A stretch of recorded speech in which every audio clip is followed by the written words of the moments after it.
7번에 시의 흐름에 맞게 설명한 것으로 적절한 것은, 먼저 항상 이런 문제 풀 때 미리 우리가 적당한 설명을 생각하고 풀지 말라고 했습니다.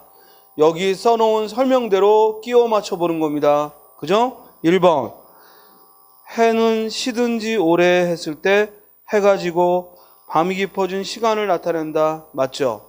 어머니가 시간이 흘러 해가 지고 한참 지나도 오지 않는다는 것. 2번, 나는 찬밥처럼 방에 담겨 그랬으니까 우리 흔히 찬밥 신세 이런 말은 곧 관심받지 못한 외로운 상황이다. 맞죠?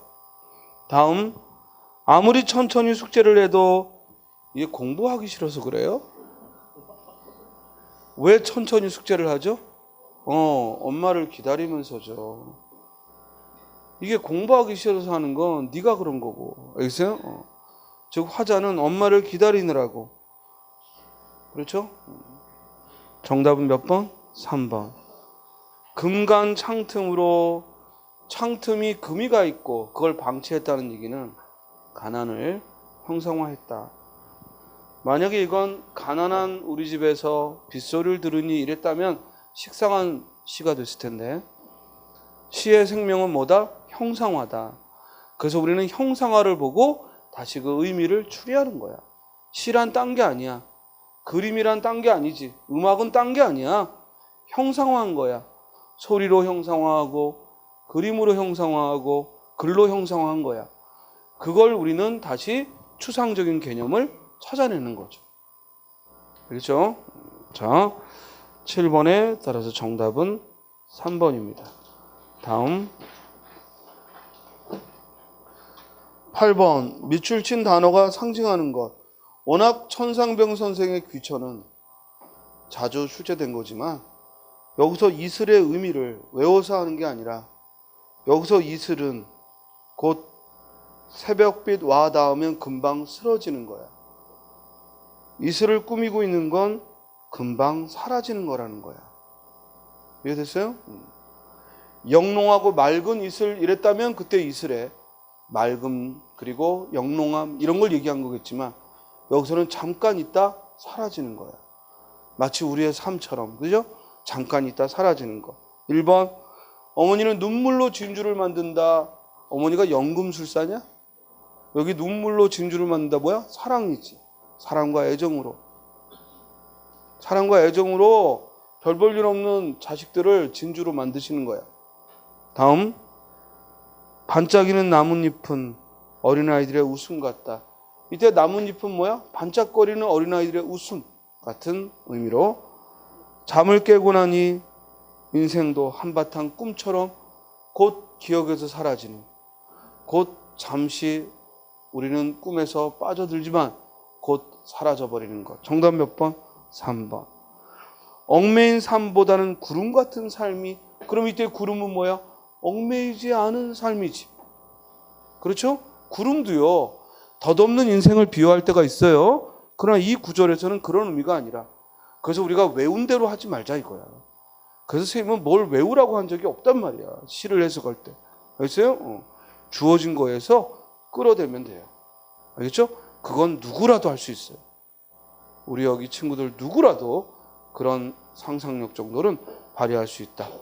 시를 어렵다고 여기는 건 뭔가 그 고차원적인 해설, 전문가의 해설처럼 못하니까 어렵다고 여기는데 그럴 필요 없다는 거. 알겠죠? 다음 9번 문제, 한자의 의미 관계를 물었어요. 광정은 올바른 길로 간다는 것이고, 확정한다 하면은 역시 올바름을 정한다라는 거예요. 그런데 부상은 해 뜨는 곳이에요. 함지는 해 지는 곳입니다. 반면에 중상한다, 비방한다는 남을 모함한다는 얘기고, 갈등과 알력은 서로 삐걱거린다는 거예요. 그러니까 1, 3, 4는 모두 유의관계라면 2번만 반의관계다. 부상과 함지의 뜻을 모르면 못 풉니다. 부상과 함지는 이미 여러 차례 출제됐던 그런 단어 중에 하나입니다. 부상은 무슨 뜻? 해 뜨는 곳. 함지는 무슨 뜻? 해 지는 곳. 10번. 이 대담에 대한 설명으로 적절하지 않은 거. 먼저 대담을 보면 안 돼. 이런 문제에서 먼저 대담을 보면 안 돼. 선택지를 먼저 봐야 돼. 알겠어요? 1번. 진행자가 추가 설명을 요청한다. 2번. 김 교수는 진행자의 의견에 동조하며 견해를 수정한다. 정답 몇 번? 2번. 본문 안 봐도 알겠다. 왜? 어떻게 토론자가 진행자의 의견에 따라 의견을 수정합니까? 이건 상식에 어긋나죠. 그래서 얼른 확인해 보면은, 그죠? 여기서 진행자는 진행할 뿐이지 김 교수의 의견에 대해 질문하고 추가 설명을 요구하는 거지 김 교수가 진행자에 따라 의견을 바꾸는 일은 없죠. 이건 뭐 상식적인 문제였습니다. 항상 선택지부터 보세요. 이렇게 어이없는 게 가끔 써 있습니다. 알겠습니까? 상식에 벗어난 어이없는 거. 선생님, 그래도 내용이요. 그런 어이없는 걸 낼 수도 있잖아요. 그럴 수는 없습니다. 알겠습니까? 그렇게 마음대로 짓거리는 거를 시험에 출제하지는 않습니다. 항상 이런 진행과 진행자는 그 담당자, 그 교수의 말을 경청하고 질문하고 적절한 추가 설명을 요구하고 이러는 거지 진행자와 교수가 또 싸워서도 안 됩니다. 이해돼요? 교수가 이러이런 얘기를 설명하는데 그건 그게 아닌 것 같은데요 하고 진행자가 그렇게 끼어들어서도 안 되는 겁니다. 됐습니까? 진행자는 뭐만 하면 되는 거예요. 그 담당자가 자기 의견을 피력할 수 있도록 분위기를 이끌어주고 적절한 질문을 던져주는 것. 그리고 화제를 혹시라도 그 담당자가 삼천포에 빠질 수 있잖아. 그럴 때 빨리 다시 본래대로 끌고 오는 것. 이런 걸 하는 거죠. 자, 다음 11번 띄어쓰기를 물었습니다. 그는 우리 시대의 스승이라기보다는 바로 보다는이 보여야죠. 뭐뭐보다는 할 때 보다는 비교, 부사격, 조사입니다. 그러므로 붙여야죠. 2번 황소 가치가 보여야죠. 황소 가치는 황소처럼이라는 뜻이니까 황소처럼 일했다는 거니까 역시 조사라 가치는 붙여야죠. 하루 종일 밥은커녕 은커녕이 눈에 보여야죠. 공부를 해야 되는 겁니다. 이게 눈에 띄어야 돼요. 은커녕이 눈에 띄어야 되고 은커녕은 조사다. 그러므로 붙여야죠. 정답은 몇 번? 4번. 주의할 거. 여기 내 모자는 그것하고 다르다 할 때 하고는 조사입니다. 알겠습니까? 비교문을 이끄는 뭐뭐하고 다르다 조사입니다. 동사 아닙니다. 주의하셔야 돼요. 우리말에 그것하다라는 동사는 없잖아요. 이해돼요? 전미사 하다가 아니라 전미사 하가 아니라 이때 하는 하고라는 조사입니다. 그렇죠? 또 이 하고는 어떨 때도 쓰죠? 연결조사로 너하고 나하고 이렇게 접속조사로도 씁니다. 하고는 접속조사의 용법도 있고 그리고 이렇게 비교문에 쓰이는 용법으로도 있습니다. 됐죠? 다음 12번을 봅니다. 해밀한 바다 위에 짙은 안개. 안가품이란 즉 해를 받은 만큼 해를 준다. 해를 다시 되돌려주는 건 안이 아니라 뭐야? 앙이죠. 안가품이죠. 정답 몇 번? 2번. 오히려 안가품은 은혜를 갚는 거고 이응 받침을 써야 해를 다시 주는 거죠. 볼성이죠. 즉 영볼성이 아니다. 우리 볼성이란 말은 볼성사납다라는 말. 그래서 남에게 보이는 체면이나 태도가 영 아닐 때, 즉 우리는 볼성이 아니다. 볼성사납다라는 말을 합니다. 상고대는요. 나무나 풀에 눈처럼 띈 서리를 상고대라라고 합니다. 자, 따라서 정답은 2번. 이건 어려운 문제가 아니었던 게, 즉 주로 어휘 문제에서 한 번씩은 다 다루었던 그런 단어들이고, 그리고 안가품과 안가품은 구별해서 써야 될 말이기 때문에 그렇게 어려운 문제는 아니었습니다. 아마 상고대라는 말이 또 처음 보는 친구도 있을 겁니다. 상고대라는 말 기억하시고 13번 표준어가 아닌 거 공부했던 거죠. 콧망울이 아니라 뭐라고요? 콧방울이에요. 콧망울이 아니라 콧방울. 코의 양쪽으로 둥글게 방울처럼 생겼다 해서 콧방울이죠. 눈초리가 처지다도 되고 이 자리에는 뭘 써도 돼요? 눈꼬리라고 해도 되죠. 눈초리는 눈꼬리보다 더 넓은 의미라고 그랬어요. 그러나 매서운 눈초리는 매서운 눈꼬리라고 안 해요. 눈초리는 표정과 그리고 처진 눈에 모두 써요. 그러나 처진 눈에는 주로 눈꼬리. 그래서 눈꼬리가 복수 표준으로 올라왔지만 눈꼬리는 눈꼬리가 처지다에만 쓰지 매서운 눈꼬리란 말은 없어요. 이거 주의하고 또 귓밥이 우리 흔히 귓볼이라고 하는 귓불이라고 하는 말이 바로 귓밥이에요. 그럼 우리가 귓밥을 파다는 틀린 말이고 귓밥이 아니라 그때 뭐라고? 귀지를 파내는 건 뭐라고? 귀이개. 그래서 귀지를 귀이개로 파다. 귀지를 귀이개로 파는 거고 귀지를 귀이개로 파는 거고 귓밥은 귓불을 말하죠. 장단지죠. 따라서 소리 나는 대로 장단지. 정답은 1번 콧방울. 14번 이규보의 경설. 선생님이 기억하고 가라고 했죠. 우리가 설이 들어가는 글은 어떤 구조다? 글의 구조가 뭐뭐설 하고 써있는 이 글은 고려시대 회관문학이고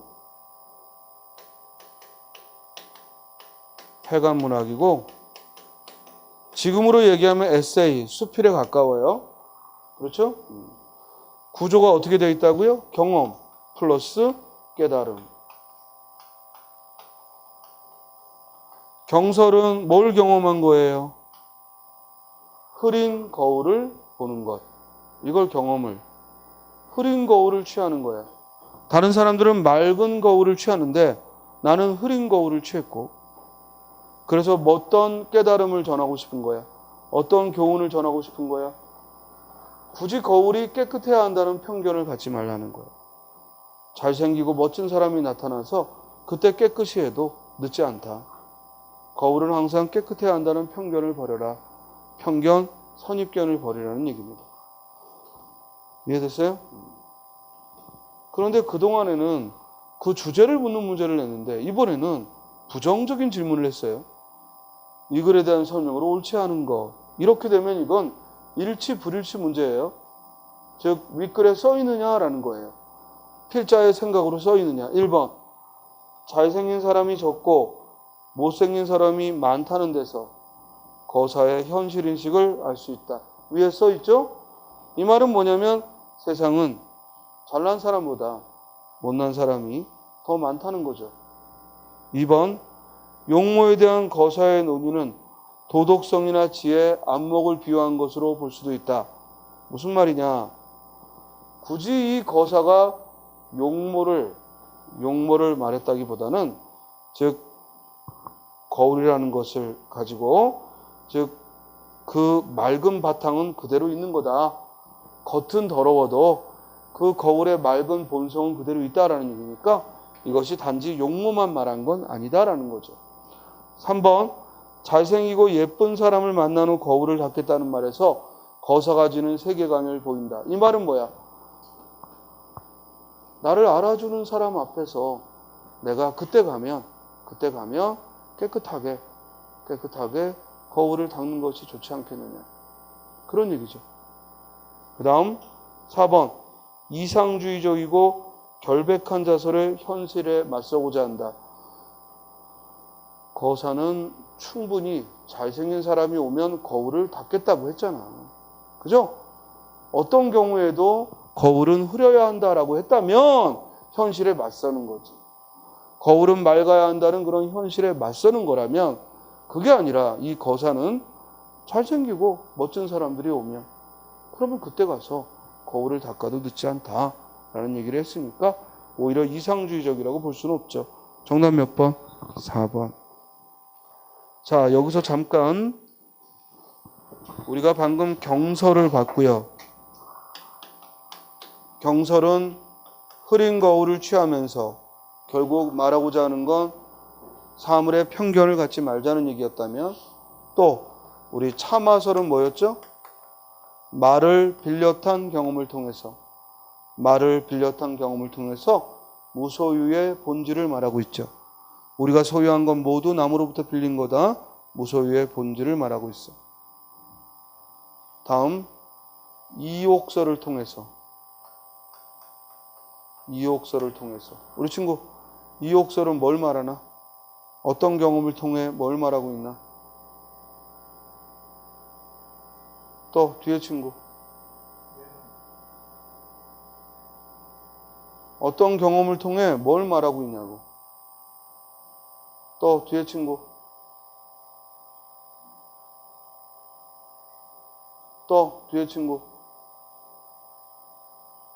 왜 눈도 안 마주친? 또 뒤에 친구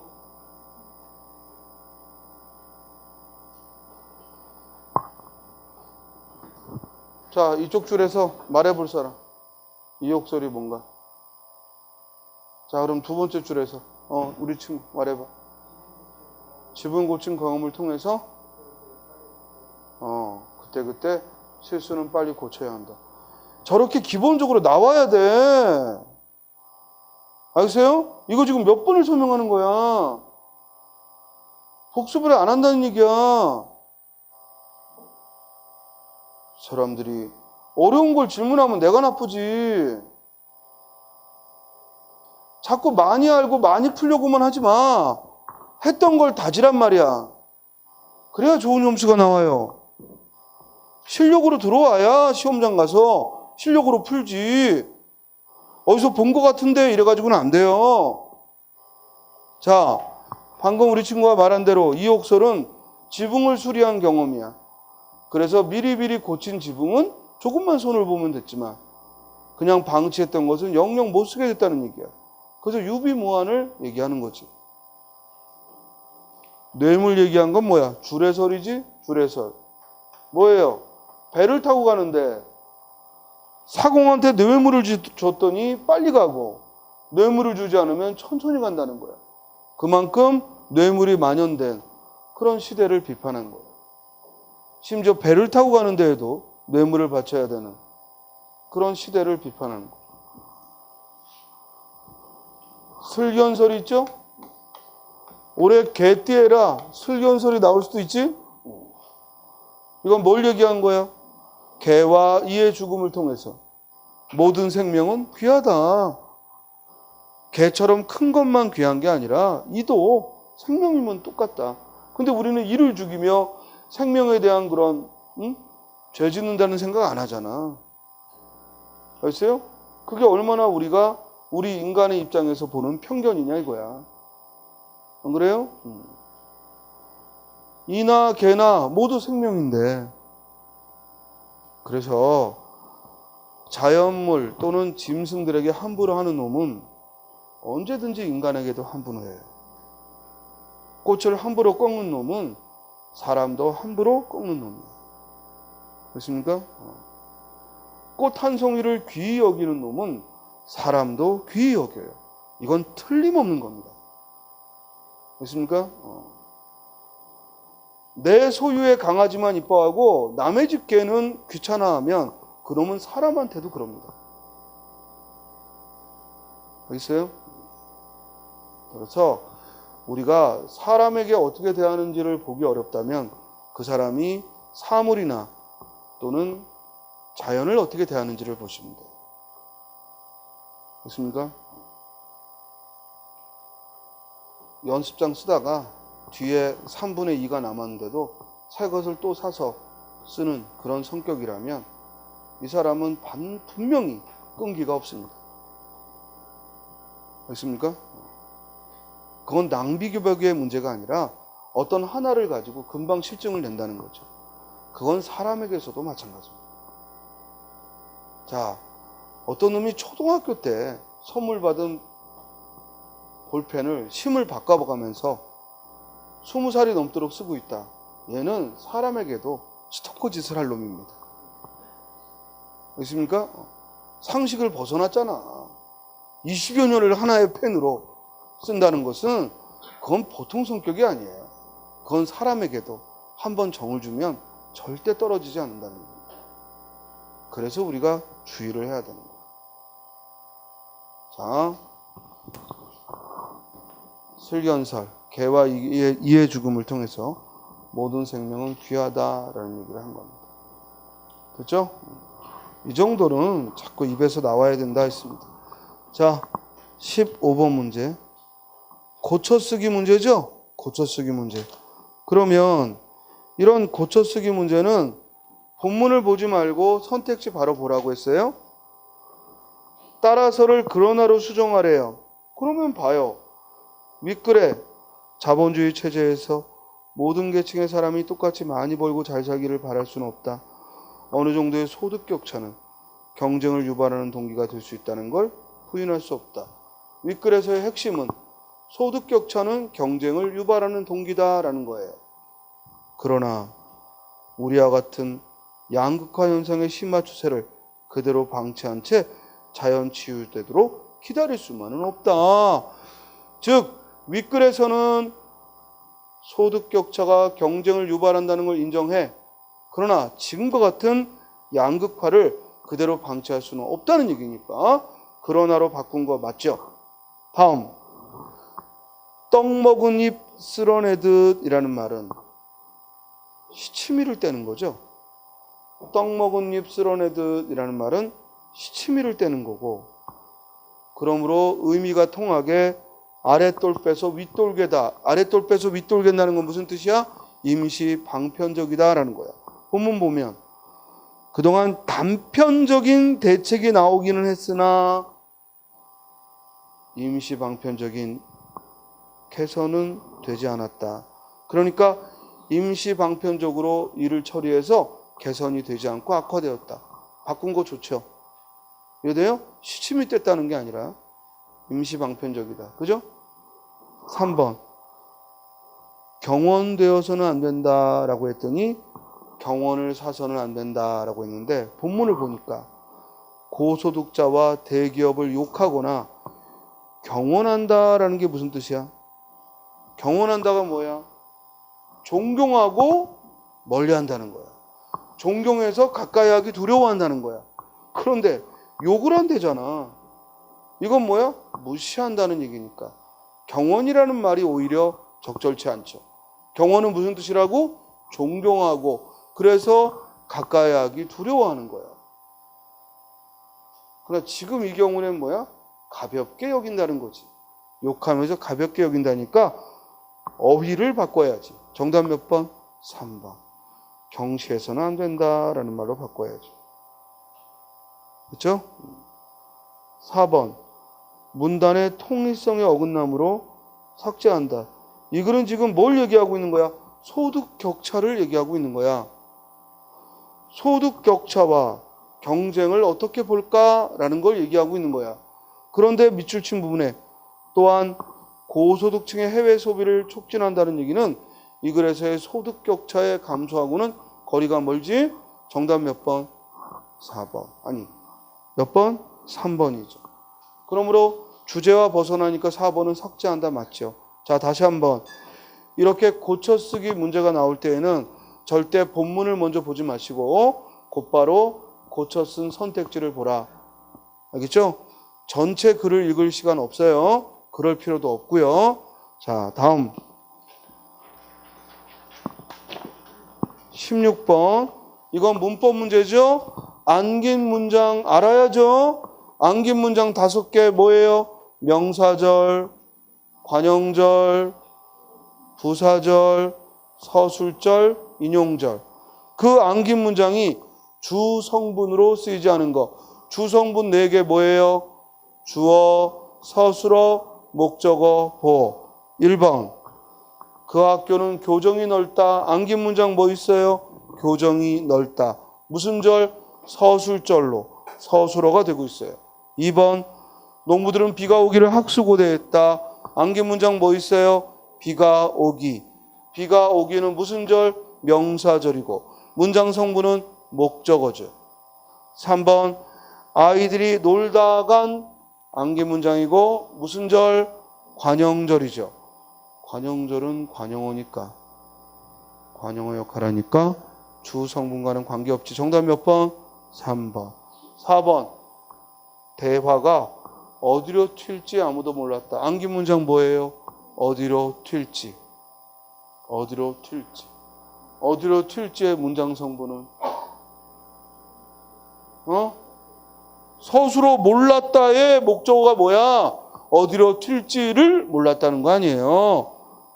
격조사는 생략할 수 있으니까 우리가 넣어보면 되죠. 그죠? 어디로 튈지가 몰랐다. 이상하잖아. 어디로 튈지에 몰랐다. 이상하잖아. 어디로 튈지를 몰랐다. 적절하잖아요. 알겠어요? 격조사가 없어서 문장 성분이 파악이 안 되면 일부러 넣어보면 돼. 알겠어요? 가을에 요 세 개 넣어보면 돼. 주어인지 목적어인지 부사어인지. 알겠어요? 정답은 몇 번? 3번.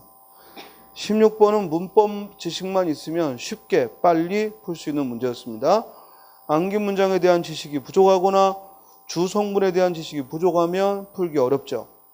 다음 17번. 밑줄 친 어휘의 한자가 옳지 않은 것 됐습니다. 먼저 이런 문제는 복불복이야. 그러니까 꼭 맞히겠다 생각하지 말고 할 수 있는 데까지만 해봐. 먼저 어떻게 하라고 그랬어? 우리말의 낱말 뜻을 떠올리고 그 다음 그 낱말 뜻에 걸맞은 부수가 들어있는지를 보고 짐작하자. 1번 적의 사주를 받아. 이 말은 뭐야? 적이 시켜서 이 말이야. 그런데 1번에 적어도 시킬 사자는 알아보겠지? 사동문 할 때도 나왔던 거니까. 이게 무슨 글자야? 관리일 이자야. 공무원이야. 거기에 사람인변이 붙었어. 그럼 뭐야? 사람에게 공무를 시키다. 그래서 시킬 사자야. 그러므로 주자도 뭔가 명령할 때 쓰는 거고. 그래서 입구자가 들어있고. 자, 둘 중에 하나만 짐작이 되면 넘기는 거야. 맞겠죠? 맞다가 아니야. 맞겠죠? 그죠? 2번 간섭이야. 무슨 뜻이야? 끼어든다는 거야. 남의 일에 지나치게 간섭한다 하면은 끼어든다는 거야. 그런데 끼어든다 하면 관여하다, 간섭한다는 한자가 들어가야 되는데 여기 뭐가 들어갔어? 사이 간자가 들어갔어. 사이를 건넌다거든. 섭자는 건널 섭자야. 따라서 관여하다, 끼어든다에 간자가 들어가야 되고 정답 몇 번? 2번. 솔직히 뭐 간섭했을 때 사이에 끼어들다 사이 간자 이러고 넘어갈 수 있어요. 그래서 복불복이라고 했잖아. 큰 희망 갖지 마. 알겠어요? 그냥 하는 데까지 해보는 거야. 자, 3번. 틀려도 너무 겁먹지 말고 그랬다고 이거 하나 때문에 계속 남은 시간을 한자에만 매달려서는 그거는 바보짓이지. 알겠죠? 자, 결함은 흠이야, 흠. 그래서 결함이란 즉 흠이야. 그 선박은 흠을 지녔다라는 얘기고 그래서 함자가 빠질 함자. 그래서 즉 흠이 있다라는 의미고 비리를 척결한다 하면은 결국 없애다는 거야. 그래서 척결했을 때 척자에 칼도자가 있어. 싹 칼로 쓸어버리는 거야. 없애버리는 걸 척결. 결자에도 뭐가 들어갔어? 손수변이. 그래서 나온 것만이라도 좀 주의해서 보시고요. 선생님 그런데 간섭, 관여 이런 단어가 일단은 예상되는 단어로 한자 어휘에 있습니까? 있죠. 어디에 있나요? 주의할 한자 덕음에. 알겠어요? 그래서 사실은 거기 있는 거 내는 거예요. 그러니까 혹시라도 여러분들이 내가 한자 문제 꼭 맞히겠다 이런 각오라면 주의할 한자 도금 거기에 있는 한자들을 빠짐없이 공부하세요. 그러면 돼요. 알겠어요? 자, 다음 18번. 다음 글이 독자에게 웃음을 유발하는 이유. 성석재라는 작가는 요즘 작가예요. 여러분들은 절대 읽어봤을 리가 없고 소설을 좀 좋아하는 사람들도 성석재 안 읽어본 사람 많아요. 이 말은 뭐냐면 어떤 수험서에도 안 들어있다는 거죠. 이해됩니까? 다들 처음 보는 상황에서 푸는 겁니다. 그냥 읽고 왜 웃기는지만 보면 돼. 이게 소설인지 몰라도 되고 에세이인지 몰라도 되고 시인지 몰라도 돼. 그냥 왜 웃기는가만 찾으면 되는 거야. 아세요? 근데 이걸 대비한다고 요새 젊은 작가들의 소설을 읽는다? 그건 바보 같은 짓이지. 그건 그냥 흥미가 생겨서 읽으면 몰라도 시험 대비는 아니죠. 자, 본문 보세요. 개의 몸에 기생하는 진드기가 있다. 미친 듯이 제 몸을 긁어대는 개를 붙잡아 털 속을 헤쳐보라. 진드기는 머리를 개의 연한 살에 받고 피를 빨아먹고 산다. 한 번 박은 진드기의 머리는 돌아 나올 줄 모른다. 죽어도 안으로 파고들다 죽는다. 나는 그 광경을 몰두라고 부르려고 한다. 자, 원래 몰두라는 단어는 무슨 뜻이야? 집중하다야. 이렇게 머리를 집어넣는다가 아니거든. 이해돼? 그러므로 이런 걸 우리는 언어 유희라고 하고 동음 이어를 이용한 언어 유희를 쓴 거지. 그리고 더욱 중요한 거, 여러분들이 이걸 읽었을 때 안 웃긴다는 거예요. 전혀 안 웃긴다는 거예요. 그랬어요? 그러니까 왜 웃기는지를 찾으면 안 돼.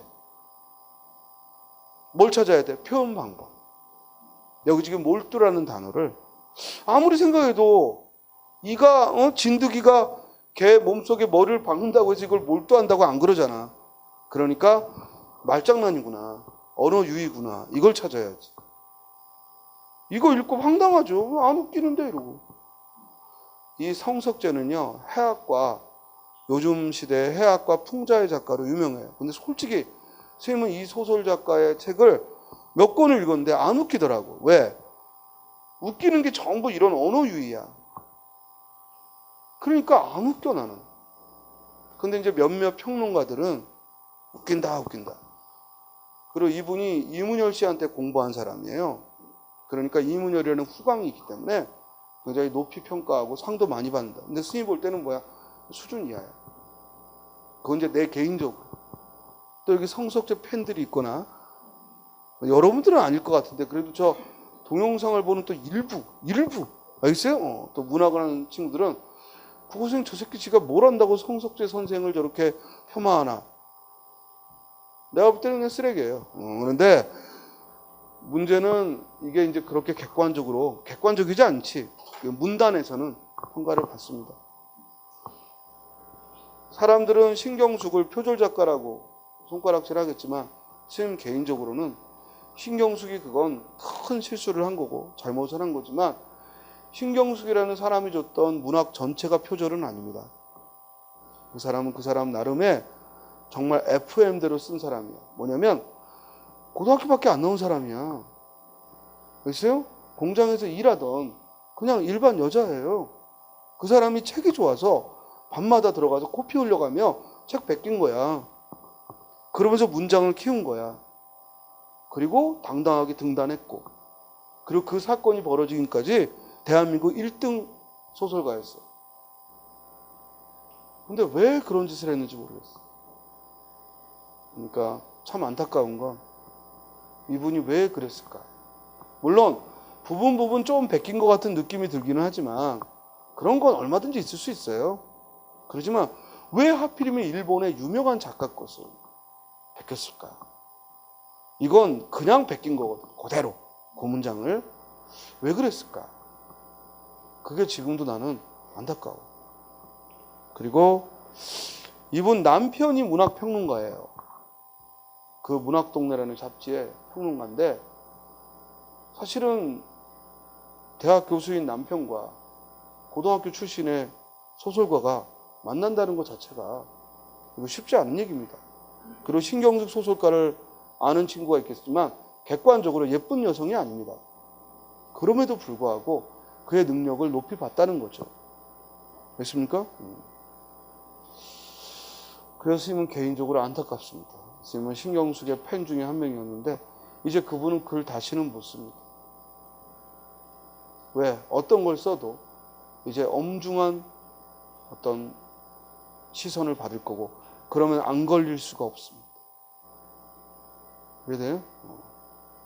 그래서 어느 나라나 패러디라는 걸 인정하고 혼성 모방이라는 걸 인정하고 있습니다. 왜냐하면 완전히 독창적인 건 이 지구상에 있을 수가 없죠. 알았어요? 예를 들어 우리가 어떤 로맨스 소설이 있는데 남자 주인공이 여자 주인공이 있는 집에 베란다 밑에 가서 그죠? 순이야 왜 안 나오는 거야 했더니 갑자기 순이가 창문을 열고 오 철이야 너는 왜 철이니 이거 로미오와 줄리엣에 베낀 거지.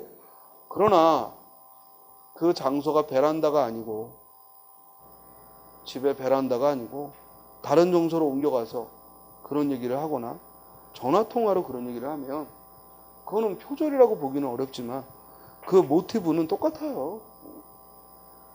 그러니까 그렇게 따지면 이 세상에 표절 아닌 게 어디 있겠어요. 노래도 그렇고.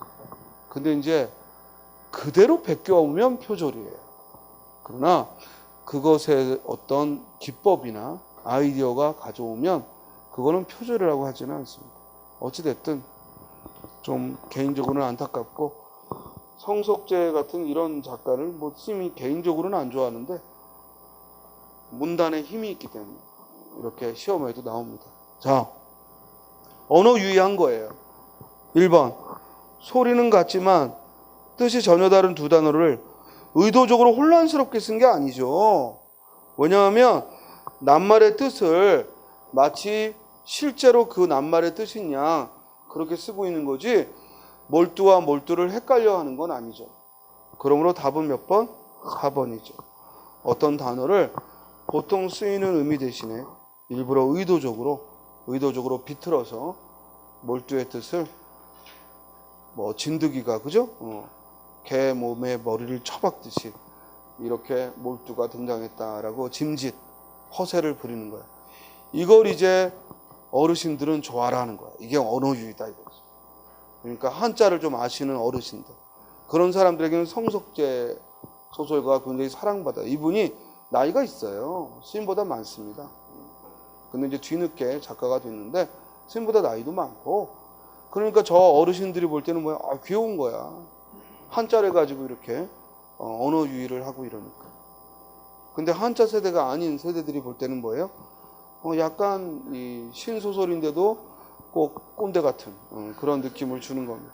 자, 18번의 정답 몇 번? 4번. 19번. 다음 글의 서술자에 대한 설명. 염상섭의 만세전인데. 자, 질문이 서술자에 대한 설명이야. 서술자가 누구지? 소설에서 말하는 이. 소설에서 말하는 서술자는 두 가지가 있지? 하나는 뭐야? 작품 안에 있는 경우. 그게 몇 인칭 소설? 1인칭 소설. 작품 밖에 있는 경우. 그게 뭐야? 3인칭 소설. 이 소설은 작품 밖에 있어요? 안에 있어요? 밖에 있어요. 밖에 있죠? 3인칭이에요. 1인칭이구나. 미안. 자, 작품 안에 있네요. 미안해. 자, 그렇게 얼 필요는 없어. 자, 작품 안에 있네요. 그죠? 선생님이 3대하고 헷갈렸다. 만세전. 작품 안에 있죠. 나라는 인물이 그리고 내가 보고 듣는 걸 쓴 거예요. 아내가 병들었다는 말을 듣고 경성에 왔다가 다시 일본으로 돌아가는 내가 보고 들은 걸 쓴 거예요. 1인칭이죠. 자, 1번. 작품 밖에 틀렸죠? 2번. 작품 속에 등장하는 인물이 다른 인물을 관찰하여 평가했다. 몇 인칭 소설이란 얘기야? 1인칭 관찰자 소설. 정답은 2번. 됐어요? 3번. 작품 밖에 틀렸죠? 그러면 3번은 좀 전에 1번은 전지적 작가 시점이고 3번은 3인칭 관찰자 시점이고 4번은 작품 속의 서술자가 작품 밖의 서술자와 교차하여 뭐예요? 시점의 이동이 일어나는 거죠. 시점의 전환, 시점의 이동이 같은 소설 안에서 3인칭과 1인칭이 엇갈려 등장한다는 얘기입니다. 요 4번은 함정으로 들어있는 거예요. 이해돼요? 왜? 윗글의 대화가 마치 3인칭처럼 느껴지게 써놓은 거야. 그러나 여기 매우 감격한 모양이다. 또 그들은 여전히 이야기를 계속하고 있다. 이게요, 내가 지켜보고 있는 거지. 그지? 내가 그들의 대화를 지켜보는 거지. 결코 작품 밖에 서술자가 쓴 게 아니죠. 정답은 2번. 자, 그래서 19번 문제는 어떤 문제냐? 소설의 시점을 묻는 문제였습니다. 소설의 시점. 자, 소설의 시점은 두 개밖에 없어. 1인칭이냐 3인칭이냐라는 판단. 그 다음 2단계가 뭐야? 1인칭인데 주인공이냐 관찰자냐. 또 3인칭인데 전지적 작가 시점이냐 관찰자 시점이냐. 선생님 어디서 2인칭 소설 들어본 것 같은데요. 2인칭 소설도 결국 뭐야? 1인칭 소설이지. 2인칭 소설이 뭐냐면 당신은 이렇게 편집글로 쓴 거야. 그러면 당신은 하고 쓰는 누구야? 그 나는 나지. 1인칭이지. 2인칭 소설 없는 거야. 얘들? 우리 그런 소설이 뭐 있어? 최서의 탈출기. 뭘 얘기해도 못 알아들으니까 그냥 메모해. 아는 척하지 말고 그냥 최서의, 응? 최서혜는 들어봤죠? 1920년대 아주 대표적인 그 계급주의 문화, 즉 빈부의 갈등, 또 우리 민족의 고난 이런 것들을 단편으로 쓴 작가죠. 최서의 탈출기에 보면 편집글의 형식이에요. 편집글의 형식. 그래서 내가 왜 조선을 떠나서 만주의 독립운동에 참여했는지 이걸 소설로 쓴 거라고. 이 최서의 소설 중에서 또 유명한 게 홍념이라는 것도 있죠. 홍념. 불에 태우다 이런 홍념. 최서의 탈출기 홍념. 그래서 이와 같이 최서의 소설에서는요 편집글의 형식, 그런 편집글의 형식이 있고 그게 결국 1인칭 소설임에도 불구하고 2인칭처럼 느껴질 뿐인 겁니다. 됐습니까? 우리 두 개의 편집글을 각각 남자의 입장에서 여자의 입장에서 써가지고 한 권으로 냈던 게 그 일본 작가의 뭐지 제목이? 사랑과 냉정과 열정 사이. 그죠? 냉정과 열정 사이가 에쿠니 가오리가 쓴 쪽과 그리고 또 남자 작가.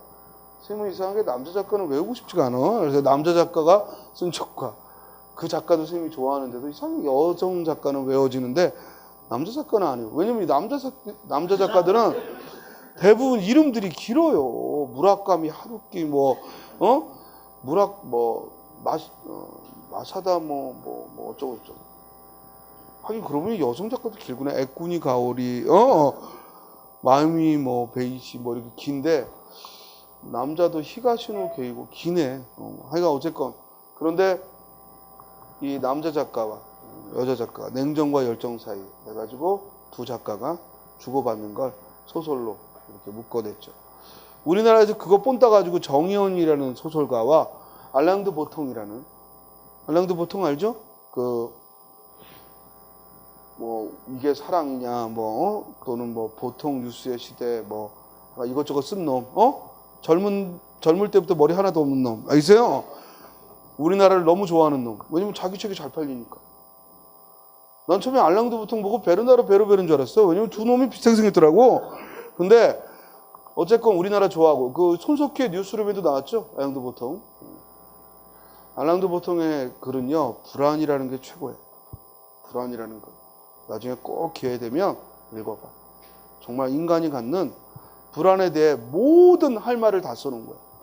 원래 이 알랭드 보통은 철학자야, 기본적으로. 그런데 그 철학을 사랑이라는 테마의 소설로 썼으니 얼마나 재미없겠니? 알겠어요? 그게 유명한데 잘 팔렸는데 그걸 다 읽은 사람이 나는 얼마나 되는지 궁금해. 솔직히. 알겠어요? 그건 철학적 바탕이 없으면 못 읽어요. 근데 우리나라에서 의외로 많이 팔렸어. 베르나르 베르베르는 원래가 대중작가야. 그렇기 때문에 그 사람 책은 많이 팔릴 수밖에 없어. 그러나 이 알랭드 보통은 철학적 사유가 전제되기 때문에 어려워요. 연애 소설인데 손 한 번 안 잡아. 그랬어요? 그러니까 읽다 보면은 내가 지금 철학책을 읽는 건지 연애 소설을 읽는 건지. 근데 이 사람이 본격적으로 철학적인 책을 쓴 게 바로 불안이라는 글이에요. 근데 다만 이제 에세이 형식으로 써서 내용이 읽어볼 만한데 정말 좋은 책입니다. 선생님은 그 책을 읽고 많은 이 내 내면의 불안감 뭐 이런 걸 많이 치유받았어요. 아무래도 비슷한 연배의 작가가 물론 선생님보다는 어리지만 그런 걸 냉철하게 써놨기 때문에 보다 더 아주 좋은 그런 독서 체험을 했던 것 같아요. 여러분들 기회가 되면 불안은 꼭 한번 읽어볼 만한 좋은 글입니다. 그런데 이 알랭드 보통하고 정의원은 우리나라의 그 젊은 작가죠. 두 사람이 편집글로 에세이를 냈어요. 그러니까 좀 따라한 거지. 정말 쓰레기 같은 글이에요. 왜냐면 저쪽 일본의 두 작가는 서로 연애하듯 수시로 만나면서 실제로 연애하듯 글을 썼어. 그러니까 냉정과 열정 사이 같은 글이 나오는 거야. 왜 돼요? 근데 우리나라 애들은 출판사가 기획을 하고 이쪽 글을 받고 이쪽 글을 받고 마지막에 둘이 이메일로 서로 조율을 한 거야. 그러니 뭐가 없어? 감정이 없지. 그러니까 글이 뭐가 돼? 그냥 팔아먹기 위한 쓰레기가 돼버리지. 바로 읽고 쓰레기에 버렸어요. 그러니까 그거는 팔아먹기 위한 상술이지. 나는 그래도 내가 좋아하는 여성 작가와 내가 좋아하는 외국의 작가가 썼대길래 그래도 뭔가 좀 있으려나 하고 읽어봤는데 역시 출판사의 의도된 기획이라 진심이 안 느껴지잖아. 진심. 그러니까 글이 죽죠. 그나마 공지영 씨가 아까 냉정과 열정 사이를 쓴 그 작가와 또 편집글의 소설을 썼어요. 그건 좀 볼만해요. 왜냐면 공지영 씨는 무슨 일이든 진심을 다하는 사람입니다. 최선을 다하는 사람이에요. 대한민국에서 애들을 엄마 혼자서 소설 쓰면서 키운다는 건 그건 상상을 초월하는 그런 능력입니다. 우리 다른 나라 작가가 이러면요 아마 국민적인 존경을 받을 거예요. 근데 우리나라는 그런 것도 폄하를 해요. 훌륭한 작가입니다. 이 사람은 정말 소설을 써서 애들 먹여 살린 거예요. 그러니까 어쨌든 그분은 무슨 일이든 매사 진중하게 하는 사람이야. 신앙심도 있는 사람이지만 기본적으로 태도가 진중해요. 그러니까 그나마 일본에 가서 몇 차례 만났다고 하더라고요. 그러니까 글이 조금 그래도 낫습니다. 그러나 그래서 우리는요 무슨 일이든 진심을 다해야 돼요. 아세요? 어설프게 해놓고 왜 다른 사람은 했는데 나는 안 되나 이러면 안 돼요. 공부도 그래요. 진심을 다해야 돼요. 그래야지 너랑 나랑 똑같이 공부했는데 왜 너는 붙고 나는 떨어지나 이런 생각하면 안 돼요.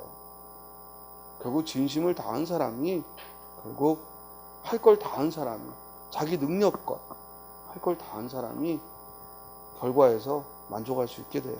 자, 따라서 19번은 가장 기본적인 소설의 시점을 묻는 문제였고, 여기서 나라는 등장인물이 문단의 맨 끝에 등장하기 때문에 우리는 1인칭이다라는 걸 알 수 있고, 그리고 1인칭인데 그가 지켜본 걸 썼으니까 1인칭 관찰자 시점이다 라고 말합니다.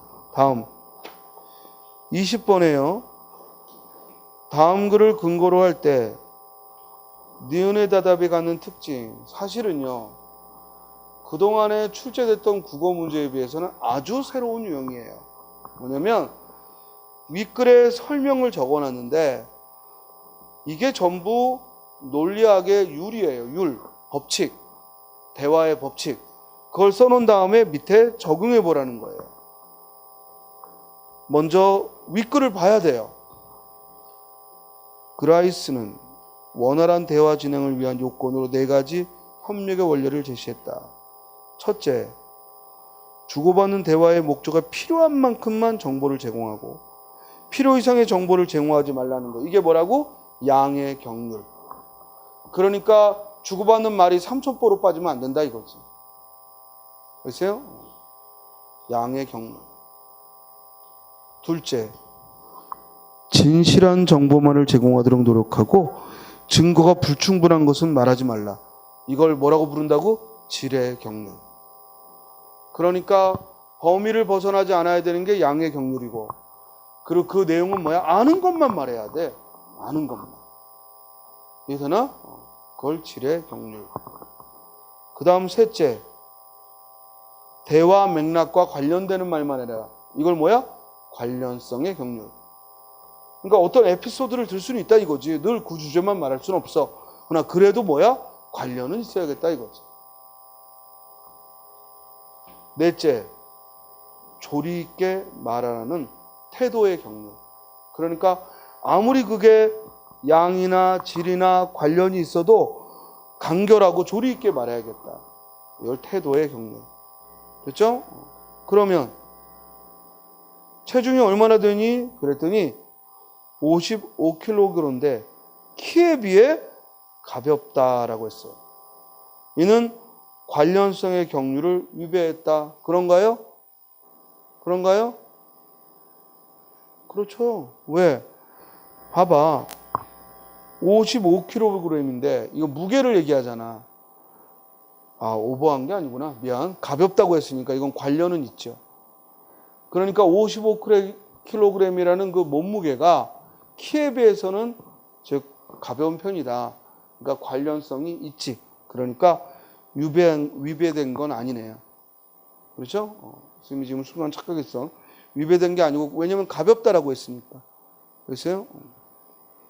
이걸 만약에 55kg인데 뭐 보기에 멋져요 이러면 안 되겠지. 그러나 키에 비해 가볍다. 예.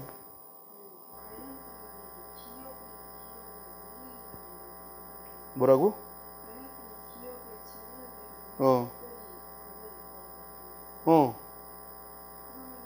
자, 문제는 기억에서 체중을 물어봤잖아. 그러면 그 체중만 한정하는 건 그거는 양의 법칙이고, 그 다음에 그 체중과 관련된 것을 벗어나지 않는 게 관련의 법칙이야. 그러니까 여기 가볍다는 표현을 썼잖아. 그러니까 이거는 벗어난 게 아니지. 그렇지? 그래서 이는 관련성은 있잖아. 왜냐면 가볍다라는 몸무게를 벗어나지 않았잖아. 그렇죠? 그러니까 지금 우리 친구 말은 그거거든. 기억에서 말한 범위를 벗어난 거 아니냐 지금 이 얘기잖아. 그거는 양의 측면이고, 사실은 지금 기억은 55kg라는 대답만 하면 돼. 이해돼? 그러니까 1번은 뭐를 벗어난 거야? 굳이 벗어났다면 양의 경륜을 벗어난 거야. 그렇게 지적을 해야지. 그랬어요? 관련성을 벗어났다고 하면 안 되지. 관련은 되니까. 또 니은번, 얼마 전에 시민운동회가 있었다며? 그랬더니 100m 달리기에서 비행기보다 빠른 사람을 봤어. 그러면 지금 질문이 운동회인데, 그러면 시민운동회니까 그 여러 사람들의 이야기를 해줘야 되는데 어떤 한 사람만 지목했으니까 질적으로 수준이 떨어지는 대답이지. 그렇죠? 또 너 몇 살이니 했는데 15이에요. 이러면 되지. 형은 왜 얘기해? 그러니까 양을 벗어났지. 무슨 말인지 알겠어요? 그리고 점심은 뭐 먹을래? 그랬더니 뭐 내키는 대로요. 싸가지 없잖아. 알겠어요? 뭐 내 맘이지 뭐 이러는 거. 그러니까 친구들 간에도 뭐 야 우리 영화 뭐로 볼까? 그랬더니 뭐 아무거나 이런 애들 있잖아. 그러면 그거는 태도의 문제야. 성의 없이 보이잖아. 마치 다른 사람들은 영화 하나 보는 거에 무슨 목숨 거는 것 같고 자기는 영화 보는 거 뭐 시큰둥한 것 같고 이래 버리잖아.